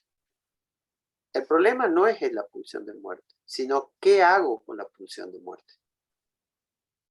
O sea, el sujeto tiene que, en algún momento, tiene que dar cuenta de qué es lo que hace con su pulsión de muerte. ¿Qué hace con ella? ¿No? Decir, ¿qué haces vos, Cecilia? ¿Qué hago yo? Y así, ¿qué hace Antonella? ¿Qué hace Karen? ¿Qué hace Raquel? Y es cada uno. O sea, lo que tiene que dar cuenta es qué hace con su pulsión de muerte. En el ejemplo del Fordá, lo que él hace ahí es decir, bueno, esto es lo que hace mi nieto con la pulsión de muerte. Él la elabora así. Pero lo correcto, e indirectamente lo que dice, a través del juego se puede elaborar la pulsión de muerte. Ahora, todos tenemos que elaborarla. Es como decir, bueno, ¿todos tenemos narcisismo? Sí. ¿Ahí se acaba la fiesta? No, porque tengo que ver, tengo que hacer algo con ese narcisismo. Porque si no lo encamino, me puede matar. ¿Todos tuvimos un complejo de Edipo? Sí. ¿Ahí se terminó la historia? No. Lo que tengo que ver es cómo elaboro el complejo de Edipo. Y lo mismo sucede con la pulsión de muerte. ¿Todos tenemos pulsión de muerte? Sí. ¿Y ahí se acabó la historia? No. Es nada más que la enunciación. Ahora yo tengo que ver cómo resuelvo eso, cómo elaboro. Que ese es el trabajo psíquico. Yo tengo que elaborar eso. Porque si no es muy fácil. ¿No? Decir, bueno, sí, tengo pulsión de muerte. Y me quedo ahí esperando a que no hago nada. Y bueno, obviamente. El trabajo no es ese. El trabajo es qué hacer con la pulsión de muerte. Así como qué hacer con el narcisismo. Así como qué hacer con el complejo de Edipo. ¿Se entiende? Sí, profe, entendí. Sería, por ejemplo, con un paciente que esta pulsión de muerte se puede elaborar a través de un juego, por ejemplo, ya sea un juego simbólico, un juego arreglado. Claro, porque, por ejemplo, vas a utilizar un juego arreglado ¿para qué? Para que empiece a pensar que vaya teniendo pequeños límites también. Límites, que empieza a pensar en principio. ¿Por qué? Porque tiene que conocer las normas. Una vez que conoce las normas, puede armar estrategias. Cuando arma estrategias se vuelve cada vez más seguro. Y ahí está empezando a pensar. Y después de pensar sobre el juego, puede empezar a pensarse. Y ahí se va elaborando algo de la pulsión de muerte. También sería para que esta producción psíquica sea cada vez más enriquecida, Claro. Claro, porque si no, está así sin pensar. Y sin pensarse. Entonces, si no se piensa, bueno, avanza la pulsión de muerte. ¿Se entiende? Sí, profe. ¿Sí? Sí. ¿Qué ibas a preguntar, Luciana? No, que en la clase que tuvimos con usted hablábamos que el aparato psíquico lo que hace es un trabajo constante, o sea, de continuo, digamos, Sí, de ligazón. de ligazón. Sí, sí. De ligazón, y a través de esa ligazón se elabora. Tiene que elaborar todo el tiempo, ese es el trabajo. Entonces, ese es el imperativo. Estás condenada o condenado a elaborar. No queda otra. Esa es la condición humana. Entonces, va a haber que buscar las formas más certeras, más accesibles, para que el chico pueda hacer ese trabajo, pero hay que hacerlo. Por eso aparece lo que decíamos, el juego reglado, el juego simbólico, a través del arte, a través de hacer un montón de cosas. Son formas de poder ligar todo eso. Porque, digamos, si no, ¿qué les queda? Y les queda chicos que quedan sin pensar, que se resignan, que se abandonan. Y bueno, eso no tiene nada que ver con la vida. Al contrario, eso es la muerte. Estamos hablando justamente de jóvenes, niños que producen. Pero no es producir por producir nomás porque, bueno, este año hay que hacer tal cosa. No, eso es la parte burocrática administrativa. Acá ustedes, como psicopedagogos y psicopedagogas, van a incentivar a que se produzca, pero no porque hay que cumplir y para que le pongan un 10. No es por eso. Es porque acá se está jugando la capacidad de vida psíquica.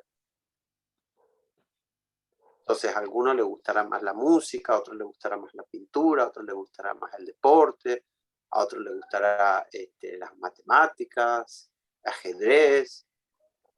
Hay que buscar la forma de lograr, pero la vida psíquica se tiene que producir. A algunos les gustará actuar, bailar, ¿no? Hacer esculturas, qué sé yo. Cada uno tendrá su foco de interés. Pero acá lo que hay que lograr es eso, o sea, que las personas vayan produciendo. ¿Se entiende de qué estamos hablando?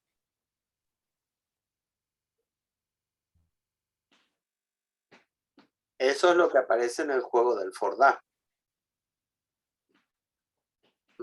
Que es esa elaboración para tratar de que baje el nivel de la pulsión de muerte, que esté neutralizado, que esté más mezclado, que haya mezcla de pulsión de muerte con pulsión de vida. ¿Y por qué que haya mezcla? Y porque es la única solución, porque la pulsión de muerte no se ve nunca. Entonces lo que puedo hacer sí es gastar energía, o sea, desviar energía para construir producciones psíquicas, que sería la pulsión de vida, y que eso se mezcle con la pulsión de muerte para que esté más equilibrada. Profe, Sí. ¿le puedo leer una parte del texto? ¿Sí? Dice, esto equivale a decir lo mismo, solo que de otra manera, pues, si el trabajo del aparato anímico se empeña en mantener baja la cantidad de excitación, todo cuanto sea apto para incrementarla se sentirá como disfuncional, vale decir displacentero. Es decir, que el trabajo del aparato psíquico es básicamente mantener un cierto X de excitación y que todo lo que la eleva va a producir displacer. Por ejemplo, cuando incrementa ¿cómo es? La excitación. Esa parte sí me podría explicar, profe. A ver, léelo de vuelta más despacio. Ok. Si el trabajo del aparato anímico se empeña en mantener baja la cantidad de excitación, todo cuanto sea apto para incrementarla se sentirá como disfuncional, vale decir displacentero. ¿Hasta ahí vas o no? Sí. ¿Sí? Es decir, tratar de mantener lo más bajo posible para mantenerlo con vida. ¿Sí? Cualquier aumento ya se lo empieza a sentir como displacentero, dice, ¿no? Sí. Después, Bueno, y dice, el principio de placer se deriva del principio de constancia. En realidad... Perdón, ¿hasta ahí vos habías seleccionado o...? Sí, hasta ahí no me parece. Ah, claro, o sea, lo que está diciendo ahí es eso. ¿Sí? Un aumento de la excitación va a ser vivido como displacentero. Bien. Obviamente. Sí. Ahora, acá lo que estamos planteando es que mantener la vida no significa que sea placentero. O sea, sabemos que es un nivel de placer y un nivel de displacer, tolerables y aceptables. ¿Sí? Porque si no, la persona está buscando solamente placer, y bueno, esa es una concepción de la vida que es un poco extraña. Lo que se intenta lograr es que no haya tanto displacer. Claro, ¿sí? Como yo lo que entendía era que como que haya un equilibrio, que no sea ni tan alto ni tan bajo. Eso es lo que se reconoce que forma parte de la vida y placer. ¿Sí? Es decir, lo que se está hablando es eso.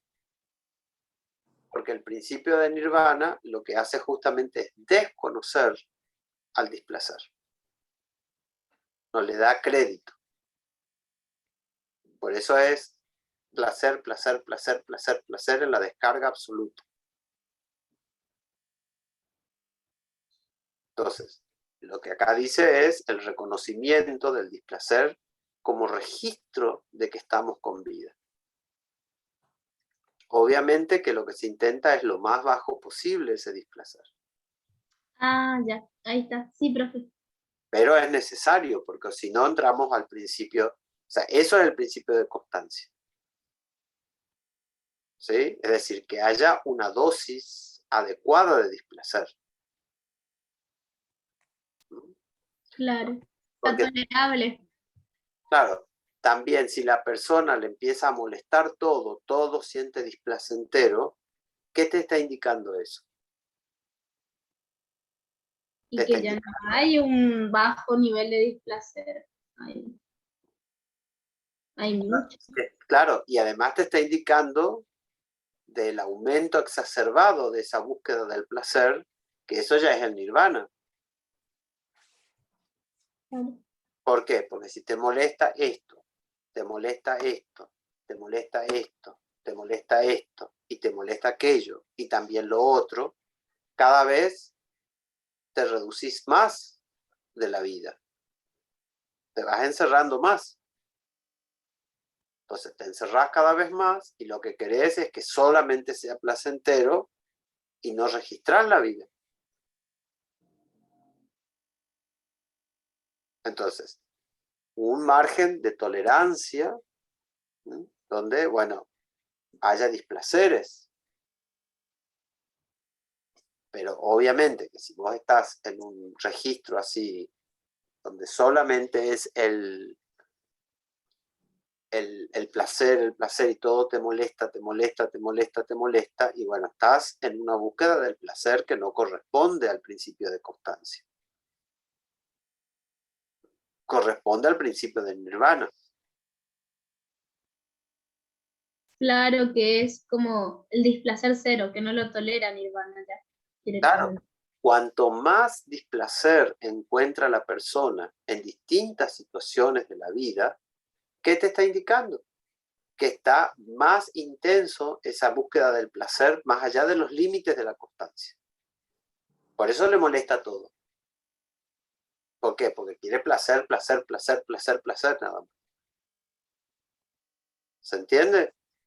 Entonces, cuanto más intolerante está a esos registros de la realidad que tienen que ver con el displacer, más te está indicando que está en la búsqueda del placer por el placer mismo. Y eso ya es el nirvana. Por eso esa es la búsqueda del placer por el placer mismo. Lo otro es la evitación del displacer y la búsqueda del placer. Que no es lo mismo. Entonces, si nosotros queremos evitar el displacer, y obvio que también alguna dosis de placer queremos, pero principalmente nos podemos conformar con que no haya tanto displacer. Y a veces eso lo sentimos como el placer. Ahora, si quiero solamente el placer, ese es un indicador de que yo no me estoy regulando por el principio de nirvana. Yo me estoy regulando ahí por el principio de constancia, sino por nirvana. Búsqueda indefinida, indiscriminada del placer. ¿Está? Sí, profe. Bueno. Profe, antes que termine la clase el lunes, ¿tenemos entonces por Zoom, todos juntos? Sí, por Zoom. Por Zoom A vamos. la misma hora de siempre. Perfecto. Sí.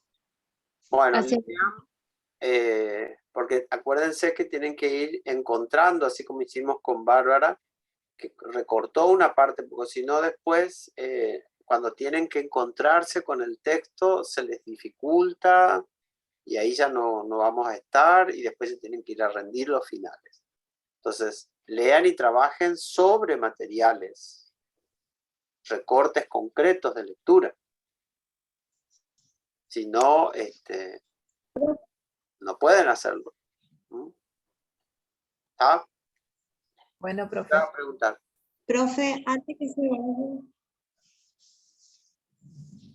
Sí. Profe, antes que se vaya. En el tomo 18, sobre la teoría pulsional, ¿en qué página está lo que son ay, se me olvidó la palabra. Lo que estaba hablando ahora con el efecto de nirvana, placer. Porque dimos la clase con la profe el lunes y ella dijo, bueno, en el texto del tomo 18 van a encontrar, pero que diga el tema teoría pulsional no lo encuentro. Por eso le pregunto. No sé la página que recortó Bárbara recién, no sé cuál es. El capítulo 1 es. Página 9 era. Del capítulo 1. Yo Sí, tomé la página 9 de la página 10. ¿Cómo? Que yo estaba tomé, bien. No, Bárbara, ¿cómo? que el primero de acerca de las mociones funcionales congénitas tomé de la página 10 y el de ahora de la página 9. Está, sí, entonces comienza, claro, porque ella nos había explicado que en el tomo 18, más allá del principio de placer, comenzaba, pero no hay como un título así de buscar, bueno, la teoría pulsional, como encontramos, por ejemplo, narcisismo, pulsión y demás. No. Pero sí hacía alusión, y había leído el comienzo, pero por ahí me estaba equivocando, por eso quería Claro, no sacarme tiene, bien la duda. Gracias. títulos no tiene. No, es como que tiene todo junto, como que hace como ya un resumen así. Bueno, profe, le pregunto, ¿el lunes entonces damos el tema del complejo de Edipo? Sí. Sí, sí, ¿Y sí. en ese, en qué página tomo el libro? Como para ya ir... El yo y el ello, tienen que trabajar con neurosis, la novela familiar de los neuróticos, y tienen que trabajar también con el sepultamiento del complejo de Edipo y los diccionarios, obviamente. Y dijo uno de Lacan también, ¿usted, profe? El de la Sí, complejo de Edipo de la que es el de Nacio. sí, Que ese sí, habla pero perdón, es el de Bleichmark, que habla de la teoría lacaniana. Bleichmark, que habla de la teoría lacaniana, los diccionarios, y Freud, el yo y el superyo, la familiar de los neuróticos y el sepultamiento del complejo de Edipo. Ahora después les mando un recordatorio. bueno, profe. Bueno, profe. Porque hay que armar un concepto para manejarlo para el examen, un concepto de lo que es el complejo de Edipo, Sí, el positivo, concepto del complejo de negativo, Edipo completo. está mejor trabajado, es el del diccionario de la Planche-Pontalis. Si ustedes toman eso y lo analizan, por ejemplo, para el lunes, toman ese concepto de la Planche-Pontalis y lo desmenuzan, ahí tienen todos los elementos. Ok. Cuando se inicia, cuando se desarrolla y cuando culmina.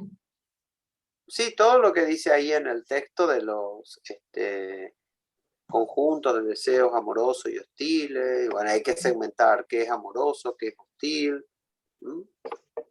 Sí, sí. ¿Qué ibas a decir, Luciana? Gracias, profe. No, nada, profe. Ah, bueno. Bueno, entonces nos vemos el lunes. Cuídense. Dale, vemos. profe. Adiós. Chao, chao. Chao. Chao, profe.